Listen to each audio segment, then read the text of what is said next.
afternoon, ladies and gentlemen. Good evening, good morning, wherever you are in the world. This is your boy CIIYB. You dig? Live action. Got the mask on. You know what I'm saying? Live in Kansas City, Missouri, downtown in a luxurious spot y'all don't need to know about. Just know it's nice like that though. Today we have two guests, man. Two guests that I'm excited to bring to y'all. We just left their launch party a couple evenings ago, which was popping. They Instagram's been growing like crazy. I've been seeing the growth. One of them, who I will introduce shortly, has been a extreme grinder ever since I've met him. So overall, I'm just excited to have these two guests on the podcast. And with that being said, go ahead and introduce yourself. Let's start with Ashton. What's up, everybody? My name is Ashton West. I've known Collis now for, what'd you say earlier? Like 10 years probably. Has it really been 10 years? I Am think really that old, bro? Bro, I think it has been. Like, it was definitely... Bro, we have gotten old. 23, how old are you? 23. Yeah. 23 years old, man. Jordan year. It goes by fast, I'm telling you. The fact that I could know anybody from 10 years at this point seems crazy to me. Absolutely. And I think it's crazy because how I remember it is like literally just being in the basketball gym. I'm about to tell y'all the story about how I remember meeting Ashton. I remember being in the basketball gym with the homies, right? We pull up, typical 14-year-olds. Everybody feel like they the nicest, you know what I'm saying? So we walk in there, we feeling cold and all that. We nice, we about to wash these fools, right? We walk in, but then we see a kid across the court by himself. Dude's running 5 on half, which didn't really make sense to me, but either way, dude's just running 5 on half, and Ashton over here, and he in the cut, shot, come, cross, double, cross, fillet. Y'all know what it is. He was getting it, and I was like, who's this kid over here hustling, right? But I avoided it, ignored it. Next day, same shit. Next day, same shit. Next day, who is this cat over here every day hustling?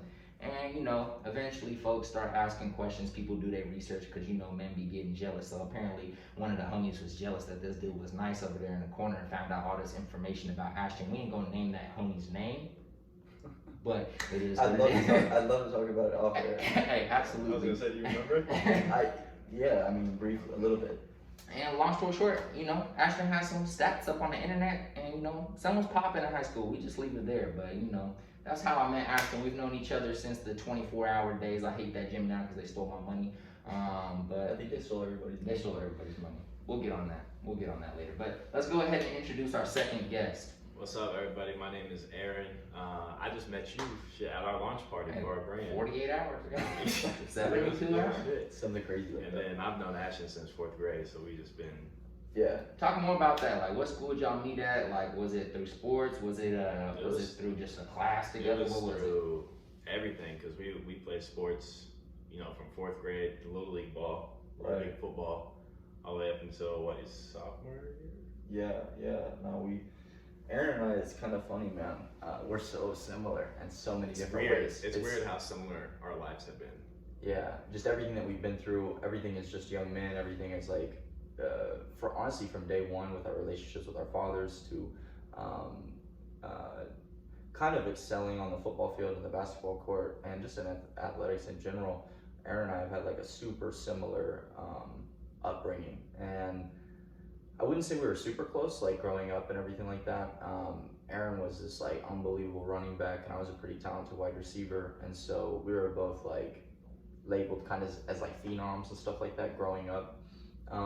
Aaron more so than me on the football field, and so just being like young men and everything like that, we had like half the team gravitate more towards Aaron and his personality and everything like that, and then half the team gravitate towards mine, like kind of the more like outliers, badasses, things like that towards mine. And Aaron was like put in this box from the jump. Like from the jump, Aaron was put in this box to be like, you will be this phenomenal athlete, you will get good grades, you will be the face of this small town. Because the school where we met and where we grew up, small town, like 7,500 people in total, Oak Grove, Missouri. And so I moved from Blue Springs in the 4th grade, and that's when I met Aaron. So I was also kind of like the new kid too, and also the total opposite of Aaron as far as personality goes. So and then we didn't end up getting close until after Aaron went away to school. He was a really successful football player in high school, went away to Northern Iowa. You know, that's when I started, you know, the Top Rate National Showcase and Who Focus. I ended up getting engaged. Aaron ended up getting engaged. Both ended up just kind of checking boxes that we thought that this is what we're supposed to be doing as young men. Yeah, and felt like, you know, one of my, I say this to everybody, one of my most favorite quotes about that whole lifestyle is like, most men live quiet lives of desperation, and I felt like in that relationship she was like the best girl, the coolest chick ever.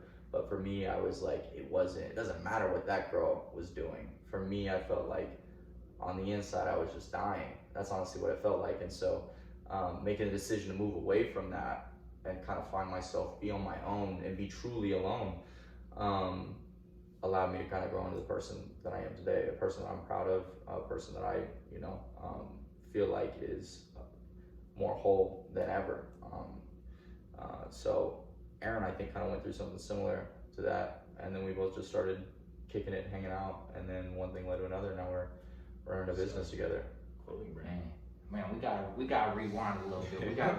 There's a lot to unpack. There's a lot to unpack, and it might require an episode 2. But in the meantime, we're gonna try to unpack a little bit, man. So the first thing I love to hear is the fact that you talked about y'all met in Oak Grove, because from my understanding, from the outside looking in, as an individual that wasn't close to Ashton, I see you jumping from this high school to this high school to this to this, and I'm like, yo, where's son even from? Like, it's like, where? I still don't even know. I try to figure out exactly like the timeline from, because to me it almost felt as if you were always in Oak Grove because you lived in Oak Grove. Yeah, and I was either like at one point I went to school in, you know, prep school in South Carolina. Like, my family was always from there, and it kind of seemed like that was where I was always drawn to.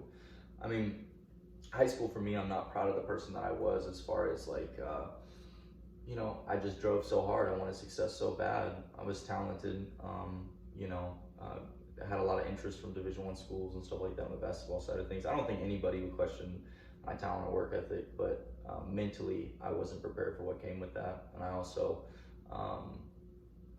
you know, I wanted it so bad I was willing to do whatever it took to like get to that, you know, negative things, things that, you know, I'm not proud of. And so I think my attitude for the most part is what got me in trouble.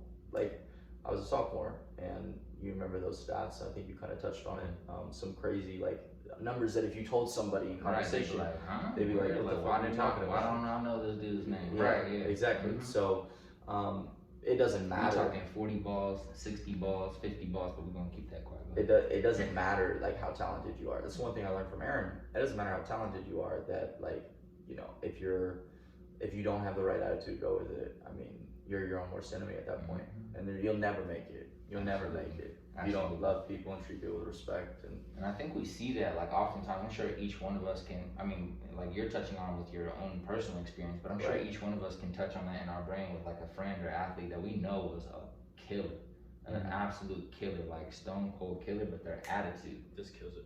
Absolutely ended everything. Were you at Snow Valley that year when that movie? I never went to Snow Valley.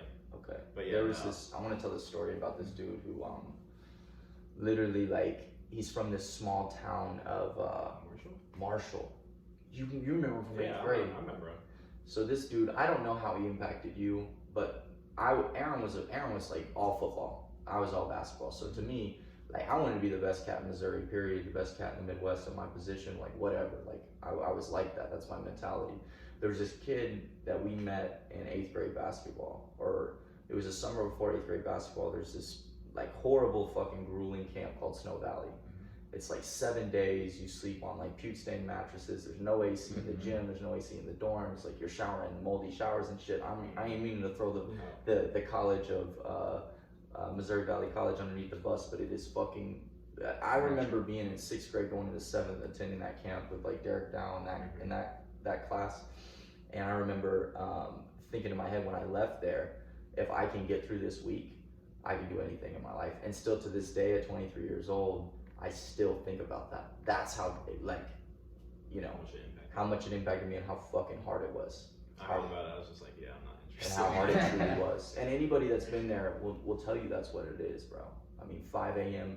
to 10 p.m. I mean, just like, you're just not prepared for it mentally as a young man either. And still to this day, after being a part of, you know, super high level basketball teams and super high level football teams, that was still one of the toughest weeks of my life. And so 7th grade going into 8th, I went to Snow Valley, and there was this kid down there who was our age who was just like unreal. Like I'd never seen anything like it. Like 6'4", 6'5", could handle the rock well. I mean, you know, good mid range. You know, could knock it down from 3, beat anybody off the dribble. Like good luck.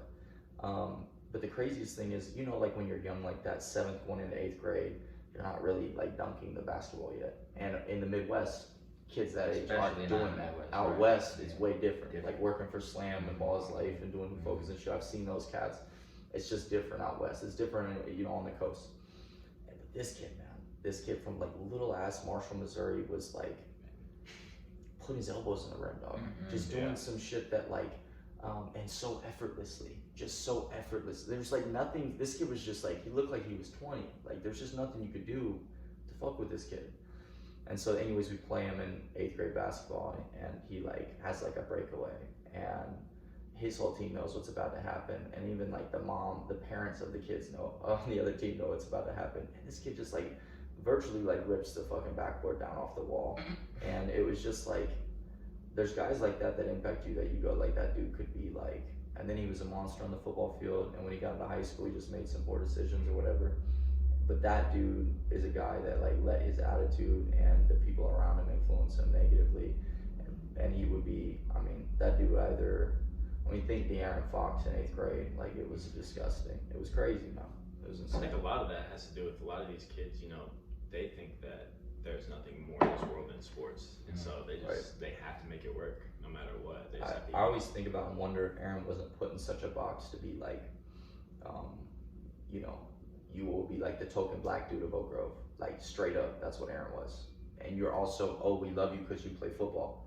Oh, we fuck with you because you stay out of trouble and you make good grades and you play football, but like don't talk that art shit over here. Don't talk that like creative side of you. Don't explore that shit, dog. We ain't interested in that.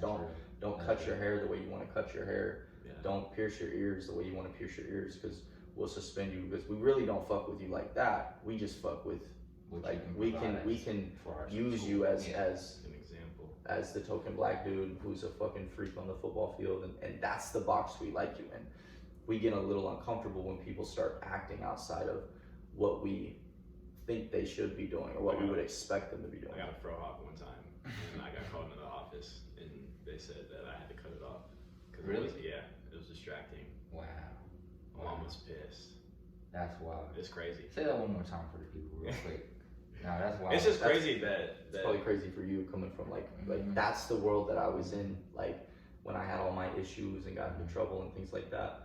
I mean, I go ahead, bro, but I mean, to me, it's just crazy that shit still exists. I mean, we're still dealing with that shit today. Yeah, I know. It's crazy. You go 10 minutes down the highway, 10 minutes down I-70, and it's so fast. It's like I had an AAU coach one time tell me, yo, you from Oak Grove? And then I'm like, yeah, I'm from Oak Grove, dog. And he's like, I knew better 20 years ago when I was growing up as a young man. We didn't go to Oak Grove, straight up, 20 years ago. So that puts it into kind of some sense as far as like where the mindset is there. But they treated Aaron good from the aspect, as long as he did what he was expected to do by those people. I mean, they treated Aaron like a king, but don't step out of line, bro. What do you think, question for Aaron, what do you think that like that pressure of being the token athlete that's like gonna put on for our small town, was there a lot of pressure? Did you feel the pressure, or was that something that you look at like from a different viewpoint when you got older and you're like, oh, that's what I was? Or did you feel that pressure growing up, and how did that affect you? It was like looking back on it now, I can see what they were trying to do. In the moment, I didn't really like pay attention. I was just kind of just like going through the days of a high school kid, not really, thinking much about it. Because the more you think about it, there was a lot of racism shit going on. I mean, I think I was just thinking about that as you're responding and everything like that. As far as like, man, I went on like a 5-minute rant, like pretty subliminally, about how that is kind of the narrative that's pushed there in Oak Grove, Missouri. And I was like, damn, these people are gonna be like, this dude's really hating on it. So it feels good that you're like reaffirming that. No, it's just like, I'm not saying the people that, there's just moments of racism that that people did passively. Absolutely. It wasn't like, Absolutely. It was like, it was intentional. just like kind of like, and that's anywhere you go. I'm not saying it's just our True. it's anywhere It's a you go. worldwide thing. Yeah, it's absolutely like it feels magnified because of the small amount of people that are there though. So That's But the now problem. now that we're out and you start to see things and you know how people move, you start to reflect on like what shaped you as like the person you are today. You start to look back and you're like, damn, like they were like, oh, that's just a joke. When passively, like they meant that shit. They meant what they were saying when they were talking about your color or why they picked you or whatever what it was. I always give the example of like when I was in school, they'll just be like sly things. Everyone acts like they're your friend, you're cool with them, but then they'll be like just something super simple that nobody really pays attention to. But say we're in class and this disappears, right? Just for a second, the teacher might have picked it up, but nobody can find it. Like, yo, where's my controller at? Where's the controller? They're like, the black kid took it. Right. Where's my controller? We're just joking. We're just joking. I'm like, okay. And you you're don't in high look at school, it. right? Yeah, You're you in don't high school look with at it. your friends, and you're like, oh, that's just funny. Yeah, that's funny. You know? Ha ha ha Yeah. ha. But then you like, oh, that's black.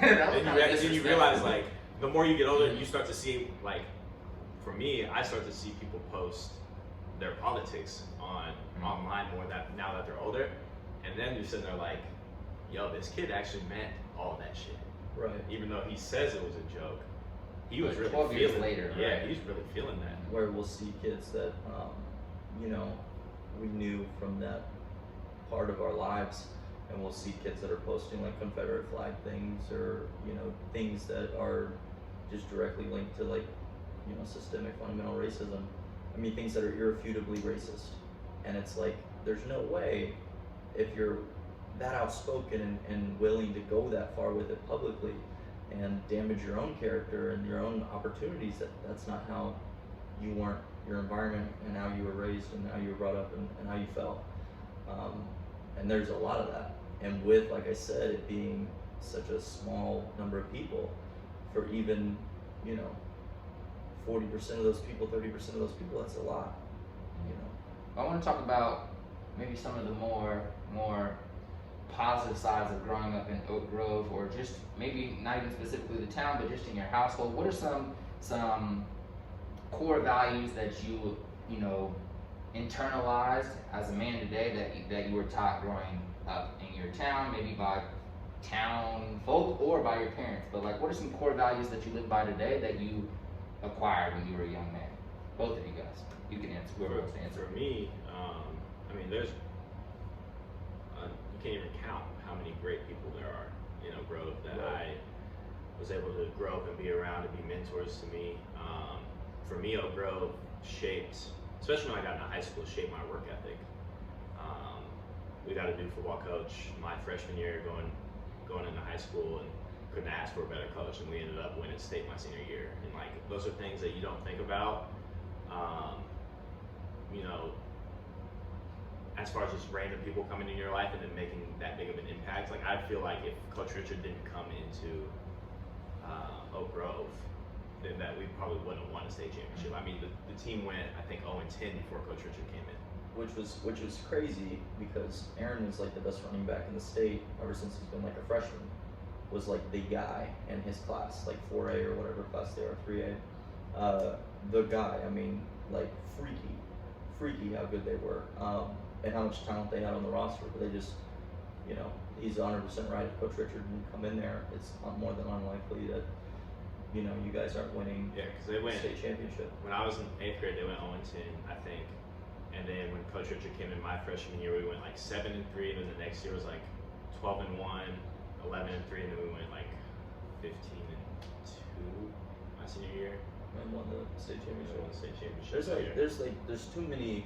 There are so many beautiful, cool things about Oak Grove, Missouri. Like there's like, you know, there are some like really like beautiful things, and there are some really beautiful people that will like treat you like family. And some of the most like influential people out of everyone I've ever met.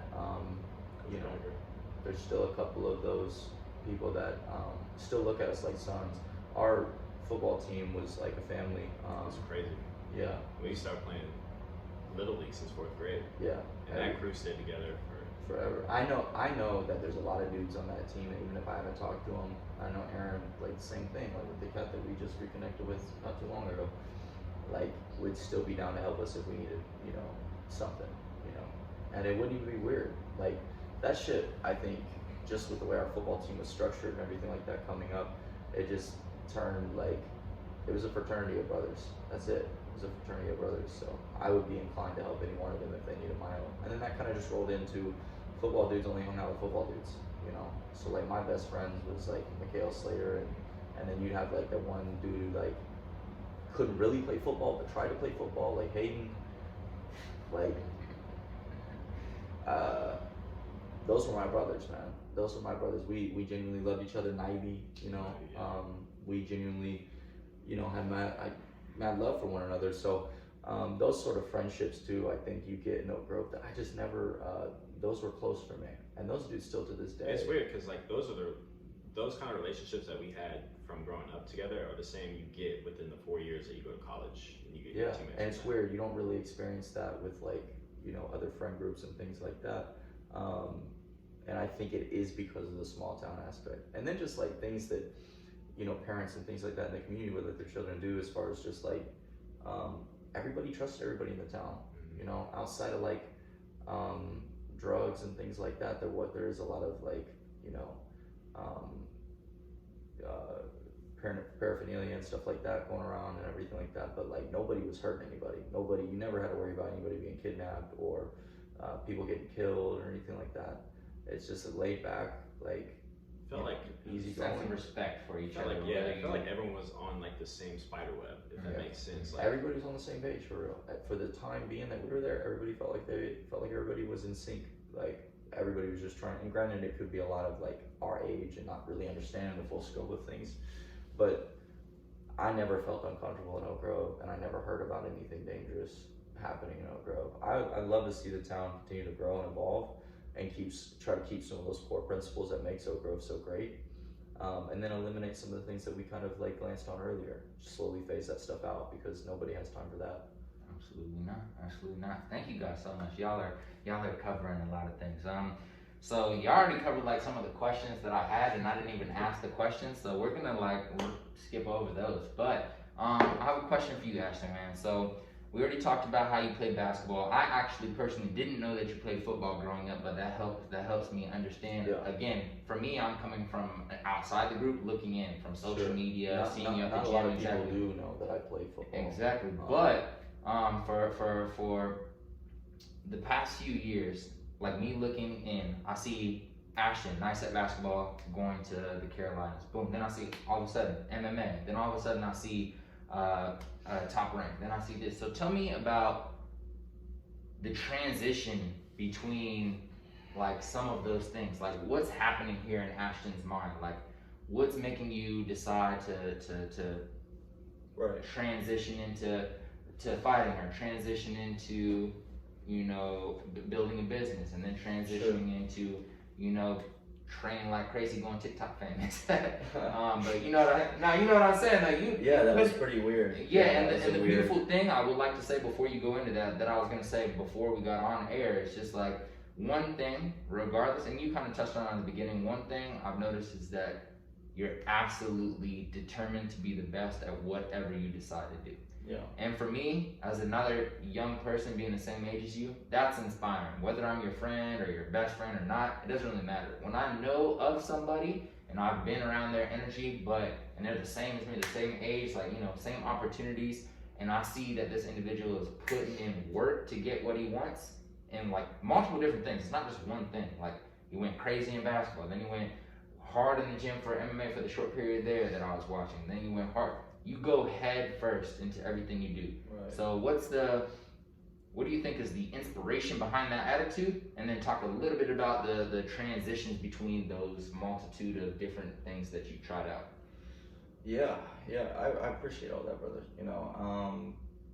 I think for me, like I recognized early on that I'm like not gonna have the same sort of I was talented, but I knew if I ever wanted to be like the basketball player that I ever wanted to become, or the football player, the fighter, whatever I wanted to do, I've always just been, I knew that I needed to work hard, but then on top of that, I knew in order for me to sustain that hard work, I knew I needed to fall in love with it. And so I just I was always attracted to the kids that were like the misfits, the kids that, weren't that talented. For me, I just kind of already had some of that natural God-given ability, but then I fell in love and learned how to love I learned how to love to work hard.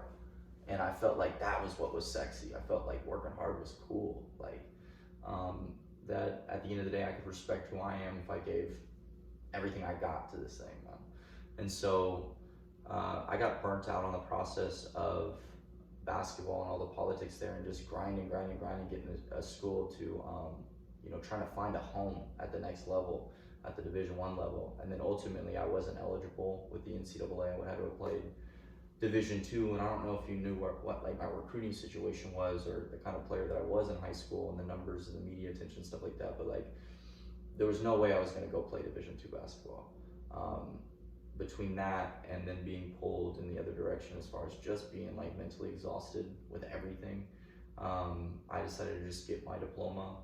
And then I spent 6 months. I graduated early that year in 2015, and spent 6 months not knowing what the fuck I was going to do with my life, just really depressed. I remember at one point, very early on stages of this, when I knew that I was done, and I kind of felt like a sense of like comfort and relief, but at the same time just really depressed, because I identified as a basketball player for so long. That's how you knew me. That's how people know who I am still to this day. It's like, who am I? So I remember I spent like a week and a half, didn't shower, didn't like eat shit, just like nothing, just depressed, like locked in my room, not knowing like, who am I as a man? What am I gonna do with my life? My whole life, since birth, like I've been an athlete. Like, as long as I remember, I've been an athlete. Now I'm not anymore. And so I knew I wanted to remain involved with the game of basketball.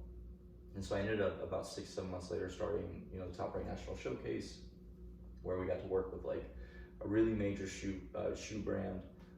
We got to host, a ton of national events and showcases, and work with thousands of athletes that, we've got multiple alumni that are in the NBA now, countless to Division I schools and everything like that. So just like, I had the opportunity to financially support myself and my family at the time, doing something that I just like thought it was just an honor for me to be around that level of talent, like, and build relationships to this day that I still keep up with those boys, and those are special kids to me. And really, honestly, we were hiring overtime Ball is Life, and this is how I started Who Focus. We were hiring all these different media outlets, and so I said, fuck it, we're spending so much money per event, contracting these media outlets. And it's funny because I look back on it now, and with what the level that we're trying to do it if you're bad on, and our budget now, I look at what I was working with then, and it's just fucking comical. It's just crazy.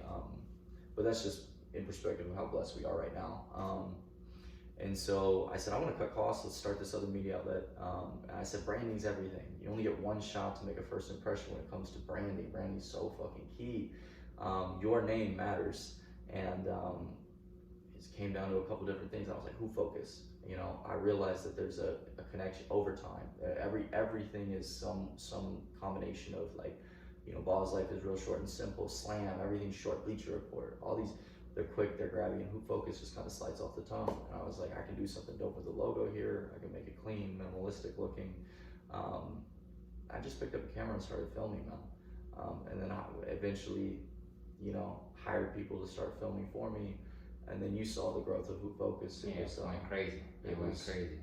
Humbling to say the least. And so now I had, this Top Rank National Showcase brand that continued to have 125 plus kids in the gym for every event. And now I got another reason that kids want to come for, these sister companies. If you come to, a Top Rank National Showcase event, Who Focus is going to be there, and bringing Ball is Life and overtime and slam and bleacher report, etc. And so I really started both those.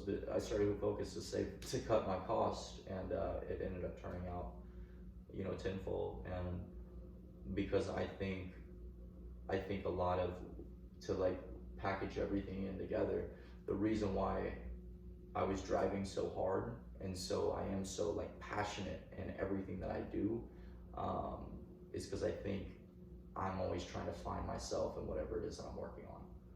You know, I look at everything as an opportunity to reflect, and I think that I'm working so hard and putting everything I got into these things, because those things, everything I do, every project I work on is a little bit of me. You know, it's everything I got. You know, because I just don't believe in any other way. You know. I love it. I love it. I love it. Again, it's inspiring. I'm sure many individuals. See, the thing with you know, in my opinion, with men is we never like to compliment each other. Mm-hmm. We never like to express gratitude to another man for what they've done for our It life. makes me feel good, man. But yeah, for me, it makes me feel good. I love complimenting. And you like, can tell when it makes somebody feel good. exactly. I don't even know, bro, but like that, like for example, me complimenting your hair when you walk in today, that made me feel good. I'm like, bro, you look fly, my G. Like I'm trying to get like It this. shows that you're also secure in of like mental state of like as you are as a man. Yes. You know, and then Yeah. also additionally that you're down for, like, it sounds fucking crazy, but like that you're kind. What's so crazy is the lack of kindness in this world. Mm-hmm. This cancel culture bullshit. Everybody's just looking to come at everybody, and everybody's just always like under a magnifying glass, you know. But never magnify themselves. That's a great point. But people can't, just the little like acts of kindness that you know, I find it's got to be like a conscious decision, right? It's not like you just wake up every fucking day and are like, I just want to be so fucking kind today. Some days are like that, but not all the time. And so I find myself like, whenever I receive just a little random act of kindness, or somebody's kind to me or says good morning, or just little things like that, because of how rare that is in today, and especially we're all young dudes, so we're around a lot of young people that quite frankly don't have it figured out like they think they do. And so just like when people are kind, it impacts you, bro. Absolutely. So when you say some shit about Aaron and his hair and you think it looks dope and you rock with it, it's a web effect. You never know how that might impact Aaron. And maybe it don't mean shit to him, you know? That's important. Maybe it means everything. But yeah, no, Maybe that it is means so everything. important to point out. I tell people all the time, they're like, bro, why you always complimenting people? Like, why you always trying to be like nice? Like, dog, life isn't nice. I'm like, it's not the point, G. It's really not. I was like, that's not the point, bro. The point is, you will never know what's going on in another individual's life. Yeah. And if something I say or a facial expression that I make can change the mood even slightly. What do you think formed your thought process on that? For you to have that perspective and for you to offer that insight to us, what do you think formed that in your life? What has impacted you to allow you to have that mindset? Yeah, I would say two things, brother, bro. First and foremost, the first most important thing is some people are gonna hate that I say this, but I really think we're one human race. You know what I'm saying? We are one human race, humankind. I'm not taking away from, ladies and gentlemen, I'm not taking away from people's cultures. We do have different cultures. Mm-hmm. But we are all a part of the same human race. When we want to talk about race, culture is obviously there's culture that's different, but we are all part of one human race. And for me, when I look at Ashton, when I look at my Indian homies, my Persian homies, when I look at these people, I'm like, bro, I just love you for being human. I'm a man of God personally. I know a lot of people don't like to talk about religion, but I'm a man of God personally, and I think that everyone was created by God. And if God created everyone, like from his whatever creation powers, whatever power he got, you know what I'm saying? Like, I don't see why I should not show love to everyone else. You know what I'm saying? I don't see why I should not care about every other human. What's the point of going through life if you're not going to love another person? How would it feel if you wasn't loved at all? You know what I'm saying? Like, you got to think about that. Somebody loves you, and somebody makes you feel good in your life. You can deny it all you want. People can cap on internet, Twitter, like, I'm a lonely demon in the dungeon. You know what I'm saying? Like, you can cap all you want, but there's somebody that loves you that makes you feel good. And if you can make somebody else feel that way, like, why not? You know That's this guy for me. That's Right. this guy for me, right here. He loves me and makes me feel good. No, that's a beautiful thing. That's dope, my brother. That's a good thing. I want to touch on something that you said, though, just about, just in terms of business. So, looking at all the costs you spend, bringing other people in and deciding to create Hoop Focus. lovers of Nipsey Hussle. You know what I'm saying? When we talk about building from the bottom up when it comes to business, when we talk about what's it called, integration, like just integrating all different processes and owning your business from the bottom up. You know what I'm saying? So I think that was just something important that you pointed out. I was like, yo, if you realize that you can do something and you don't need to hire out and you can create something there, boom, do that. If you realize that, say you got a screen printer back there or something, you know what I'm saying? Like, why go hire a screen printer down the street and come out of pocket? Like, own that. Own the production process. Own the distribution process. Own the marketing team. Like, own everything from the bottom up. And Nip teaches that, and I think that was just something that you pointed out. It's just like, yo, like, I'm running this whole thing. Shoot, I could try this. You did it. You applied. You didn't go into it just blind. You thought about it. You were like, all right, boom. I think one of the coolest things about what we have the opportunity to do now, and the position that we're in now with Do It If You're Bad, is we're really bringing on people that I feel like are, I would say, as close to family as they could be, like professionally. People that I genuinely trust, even Giovanna, who I just brought on and just kind of got close to. Every person that's on our team, on our like recurring payroll right now, is family. Like, I know that I could ask them for, shit off your back, and they would do it for me. So they care about Aaron and I. They care about our vision for this company. They care about our brand and our message and what we're trying to display to the world, and the message that we're trying to put out there. And the biggest thing that I'll say, the hardest thing to find, is people who care. I've worked with a lot of people in my 3 businesses, my 2 other businesses, and now this one. And just so far in the last month since we've been operable, we've already got to experience so many different people and work with so many different people. And I think one of the key things to me and Aaron's success so far with Do It If You're Bad in 2.5 weeks since we've launched is that we've got the opportunity to work with people who give a fuck. People who, everybody from top down to our beautiful investors, to our amazing, incredible models and camera people, and everybody has a sense of they want to make this special and give it their all to make Do It If You're Bad special, whether it's because of the message, because of their relationship to Aaron and I. It's like this last month has truly been so impactful, for my life. So even if nobody else recognizes that, I think Aaron and I recognize that, and it's just been love. The relationships it's been unreal. The relationships that everyone have, been a part of, and then the new relationships that were built, like Tyra and Katie. Yeah. Like, they made a TikTok about how seeing them on, so go ahead. They're just a powerhouse right now, and they didn't know each other before we had them model for us, and now they're best friends, and we hang out with them all the time, and it's just like they're just good people. Yeah. And the friendships we've built, like with models or contractors and camera people, and just the cool thing is that the group of people that we're after are creatives, right? So even our models, like, they're all so fucking unique. It's that LA vibe, bro. We bring in people. You were at our launch party, right? We could have done Lowe's. We could have done, you name it. Was that one of the more unique parties you've ever been to? Absolutely. That was us, man. That is who we are as, Do It If You're Bad. We are the brand. We are truly, we are the message that we were trying to put out there. Just loving each other. And the story is there. It's right there in your face. And that's the most important thing about branding. Is like, you're telling a story. What's that story you're telling? If you can't tell that, if nobody knows when they come to your Instagram, if nobody knows when they meet you two, if nobody knows that from the jump, you already lost. Right. So I think that's what, like you said, especially about the party, that's one thing y'all put, as soon as I walked up the stairs.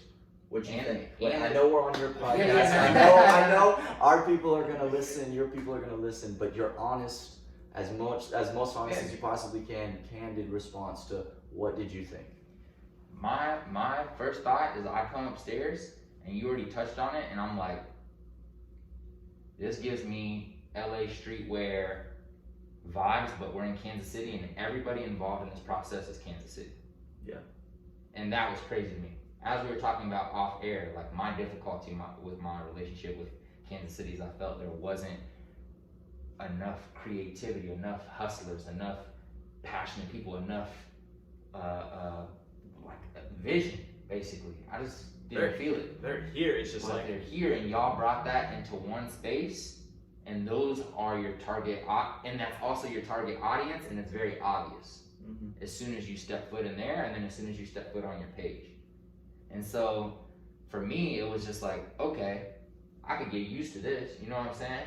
If I'm gonna stay here in Kansas City, and this is gonna be the type of vibes that I'm starting to feel and start to become a part of this city, I'm like, I could get used to this. You know what I'm saying? I don't need to be in LA. I don't need that. Yeah, bro. Seriously, that's mad love. No, That's y'all mad killed love. it. that's Y'all always killed that's 100% the vibe we're going for. We don't want anything like just super like modern and fresh. That's not us. That's not us, man.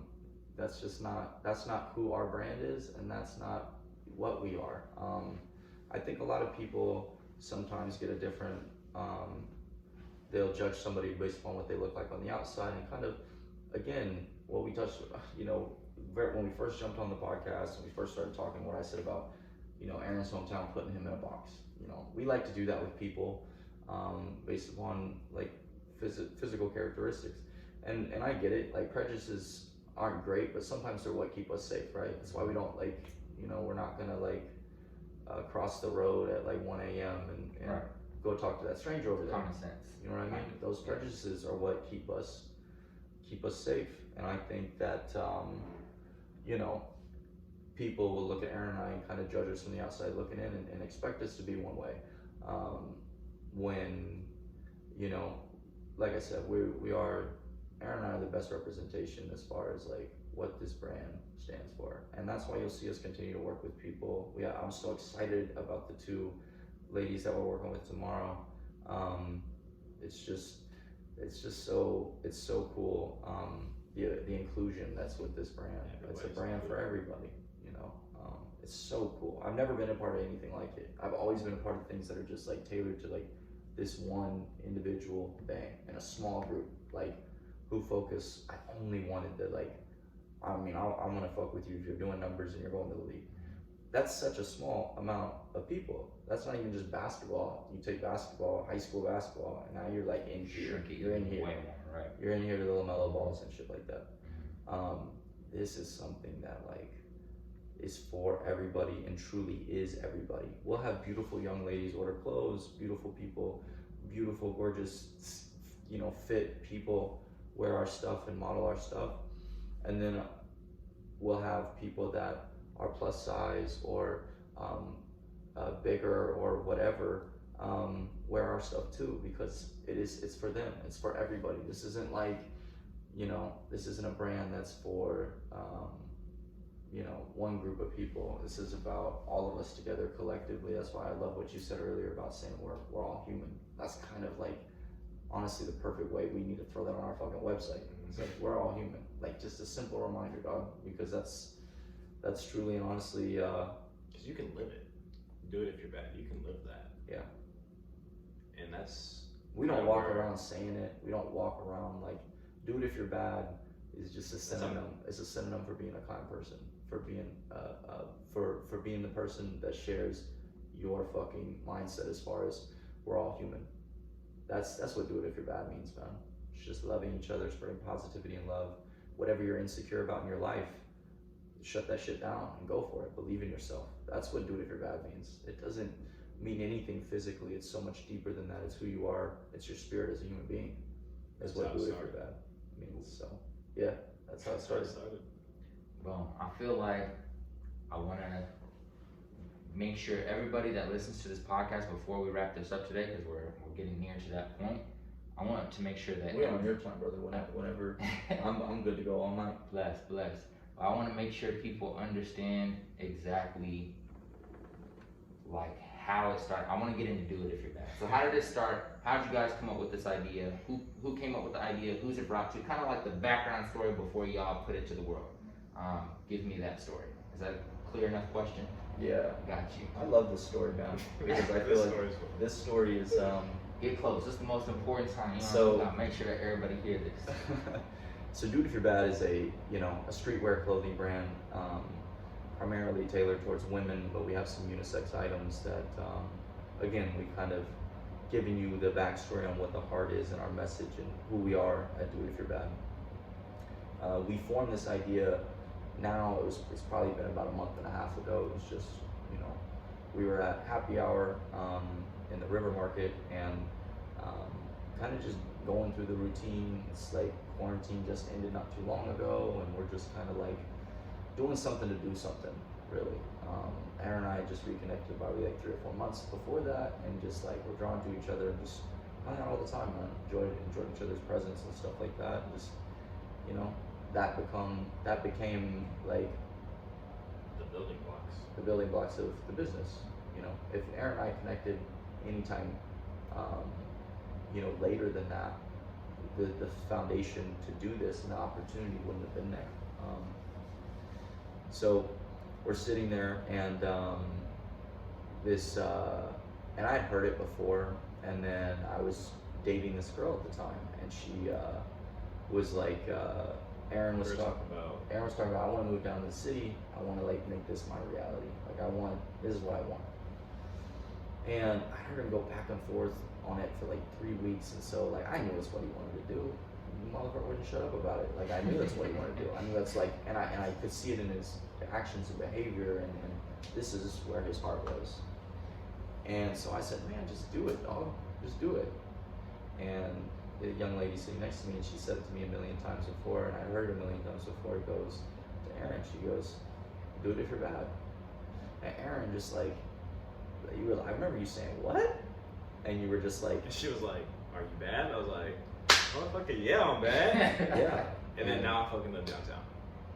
And so It's crazy.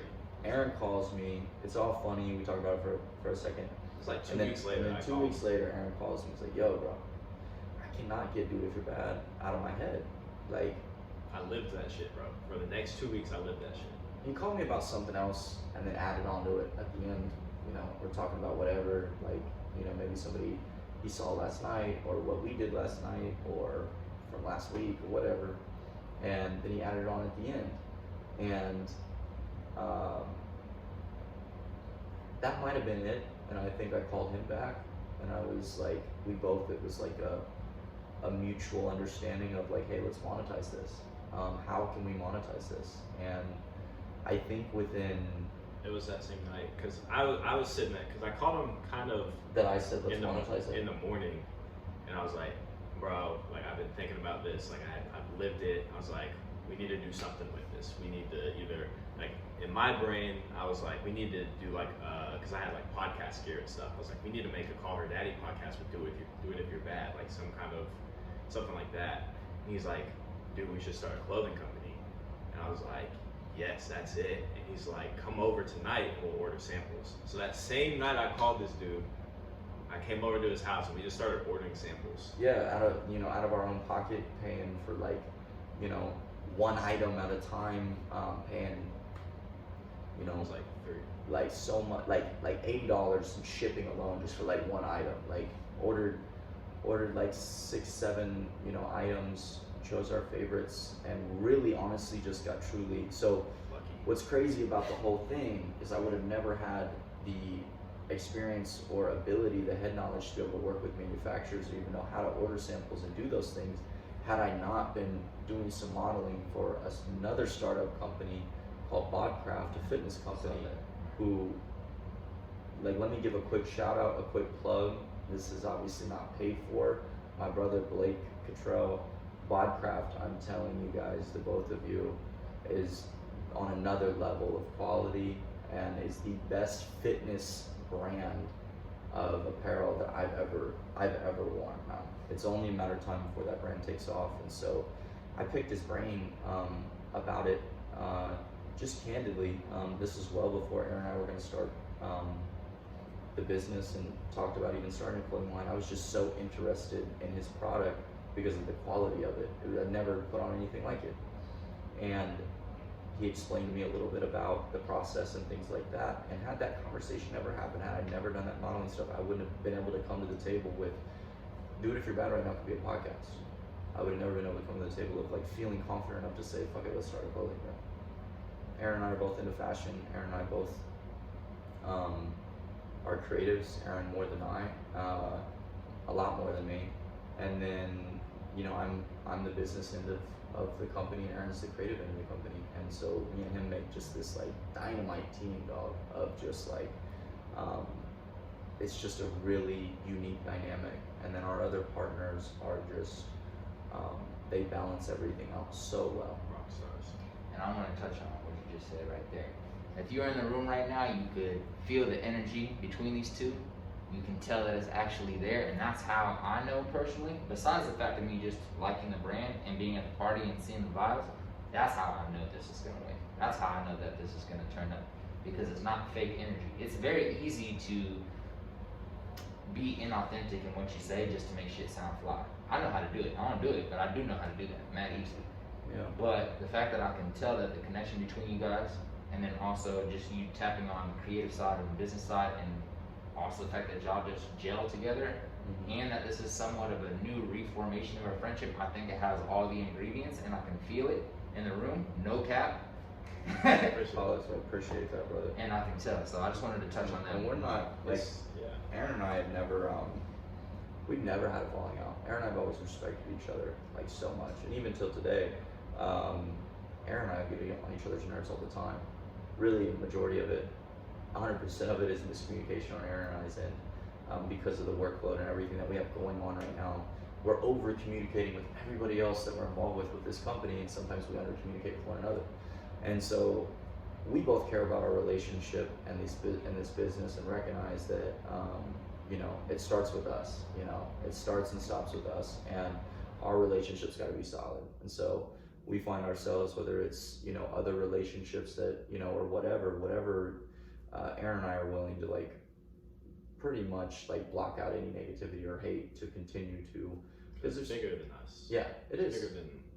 I mean, there's other people. I mean, people are locked into this brand not because of us, just because of they believe in message. us. It's not even necessarily that they believe in me as a business person or Aaron as a creative. They believe in our message, and through their belief and the belief of our, you know, partners, investors, contractors, models, anybody that we work with, anybody that we decide to bring into our family, it's their belief that allows us to have some success here. Without them, Aaron and I are only capable of so much. And it just makes us more motivated to just keep pushing. I wake up every morning so fucking hungry, because I believe in quick. I believe that you can grow anything quick. I believe that the days are long, and what you decide to do with those 17 hours that you're not sleeping or whatever, like me, you know, I think that's the way I look at things. I look at things as, in at the end of the week, how many, you know, if I work 17 times, you know, 5, you know, that's, I don't look at what can I accomplish in one day. Give me to the end of the week and see what I come back with you with. So week by week, we're growing astronomically. We're working with, in August alone, we're working with 7 influencers that combined reach north of 5, you know, have a collective following of north of 5 to 7 million followers. So August is going to be, we're expecting to be a pretty big month for us. We just got started with this thing, but you know, I haven't even been, you know, accepting orders for, you know, 3 weeks now. We just got rolling here, but we just want to ride that momentum, man. That was the point of the party. Is so strong. The party was, let's just celebrate the you know, the mediocre amount of success, because we haven't done fucking anything yet. Let's celebrate this, right? Let's enjoy this for what it is. We think we're onto something special here, right? But now moving forward, it's head down, full speed ahead, no brakes, all gas. We're flying to Atlanta on Wednesday to work with Reggie Bullock of the New York Knicks, and we've got so many other, like, I can't even believe we're gonna have the opportunity to work with them type characters, like, coming up, and it's just been, there's no words to describe the momentum. A crazy month. Life changing, life altering. Like, to see from where we were 30 days ago to where we are now. And we know how fast 30 days goes. True. We know how small The days go by July slow. is almost over, bro. Yeah, the days go by slow as fuck, but the years go by quick, man. They do, and you have to seize the moment. and you have to slow time down, because if you let it, your life will fly by. You have to make the decision to wake up and slow time down, compartmentalize your time, you know, it just work. It's not in the, you gotta be prepared for when that opportunity comes, because it will come. And you just gotta make sure that you're fucking locked and loaded and ready to go, or it'll pass you by and life will continue to, you know, go quick. As we've seen this last month, which has just been like when I think about Friday and Saturday, like before the party, those days felt long as fuck. And now I look back and that shit is so far in the rearview mirror, but it's like in the moment. Like those were the longest days trying to get that party set up. Yeah. We were in there just sweating, no AC, like. Yeah. We had to bring in 5 1.5 ton AC units to keep that area. Hey, that was helpful or to too. cool that area. Hey, wherever you got those from, y'all, that hit the spot. I was definitely over there like. Cassia was amazing. Everything was, the things that mattered to us were what was there. The music, the lighting, and the people. Honestly, you know, that's why, you know, the open bar thing, all that stuff is great. You know, the posters and everything, that's cool, but like the shit that mattered was there. And so I couldn't tell you collectively how everybody felt about our event, but I know that I had a time that I'll never forget, and got to experience something that you only get one time to experience, your first ever launch party. Yeah, I would say that, especially for the creative culture, that was a moment that was needed, especially post lockdown. There's so many people linking up with individuals virtually, and on Instagram, following people, trying to create friendships, whatever, liking each other's pages. And for me personally, there was literally 7 or 8 people that I've never met before, but created friendships online, and like linked up with them there, and was able to have conversations, able to establish able to exchange numbers, I love that. And then outside of that, me being, you know, trying to be a businessman as well, you know, there were so many networking opportunities in there. I literally got people for commercial real estate. I got people, and I got the contacts and everything. Like I'm about it. You know what I'm saying? I feel like genuinely, if you did not come, you know, you missed a good time. Absolutely. You missed a time that you're not gonna get when you go to Aura, and you're not gonna get when you go to never. And these clubs and what we have here in Kansas City are fucking awesome. You know, Aura is my favorite club in the city. Shout out to Thursday nights. Personally. and it's like, Aura's cool because it's like, it's a Kansas City thing, though, you know, but you're not going to get what we had last weekend. It's just a rare environment, and I've just never felt energy and vibes like that at an event where everybody, it was love all around the board. Nobody, you know, no matter who you were, or what you looked like, or what you identified as, that night we were all fucking I love to see, like, I look over and see somebody having a good time. I love it. And they look over and see me have a good time. It's the same energy back. Yeah, it was definitely an important moment, I think, for the city and for the people. Like, I know I had 2 conversations with 2 individuals that were totally outside the spectrum of what you would think would be the conversation at a launch party. Like, deep conversations about, I don't even know the 2 individuals, but both of them just like their relationship that they just got out of. Like, that just might be me being such a like into other people, like I'm so interested in helping you out, and like they opening up so fast just because I'm just a loving, open person. But either way, just I'm sure those 2 people needed to get that off their chest, and I don't think they thought going to this party, but that's the type of energy that party stimulated. Even one person showed up there and said, and fuck all, like I love it. I love that we had some people there that could offer you some value professionally, because I think black, white, purple, I think more young men and more young women need to move towards entrepreneurship and self-empowerment, but fuck all of that. If one person showed up there and needed to just be themselves and just be able to be, you know, loved and cared for who they are as an individual, and just be totally open, and they got that from that night, and they needed that in their lives, if one person out of like 75 at one point in that area got that, then it was all worth it. You know, I needed it, and you in saw my life. it. I mean, people were in there dancing to their heart out, like just enjoying it and having a good time. Yeah, it was awesome, man. It was truly awesome. It's so good to see that. Man, so first and foremost, this conversation's been amazing. I have 1 or 2 more questions for you guys, but ladies and gentlemen at home listening via audio or individuals who end up watching this, whether it's a snippet or whether it's the full video, wherever you are, I think there's a few big things to realize or to pay attention to in my mind. Number one, if you're gonna do something, do it. Do it. Do it if There's you no fanciness around that. It's just if you're gonna do something, do it. And I think that's the biggest thing that I've taken out of this, especially since that was a month ago. The biggest reason why, to piggyback on what you said, this is so short and sweet and simple. The biggest reason why people fail is because they never start. That's the biggest reason why. Fuck, worrying about capital or, start, like jump in and then problem solve as you go along. Put out fires as you go along. Knock the walls down as you go along. But you're never even gonna reach that problem that you have in your head if you don't start. You're just making up shit and reasons why that's prevent you from even beginning. Absolutely. Do it. If you're gonna do it big, because you're capable of doing it, Believe in yourself. Self-belief is everything. And I'm definitely about to start saying, do it if you're bad. Cause low key, and then when you were telling me like your story, like how the homegirl asked you, like, are you bad? You like, yeah, man, I got a little hype in my heart right there.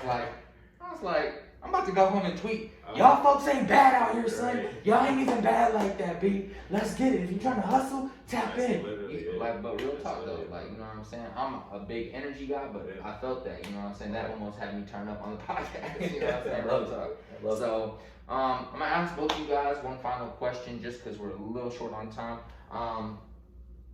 Both of you guys can answer, whoever wants to answer first, but also there's gonna be episode 2 because there's like 80 questions I wanted to ask. Yeah, dude, it's let's run it- been amazing regardless. Let's run it back, man. It's been amazing regardless, but simple question. You're 95 years old, it's your last day on earth. Your grandkids are in the room, you chilling, everyone's having a good time, it's a little dinner, but they sitting on the couch next to you right here.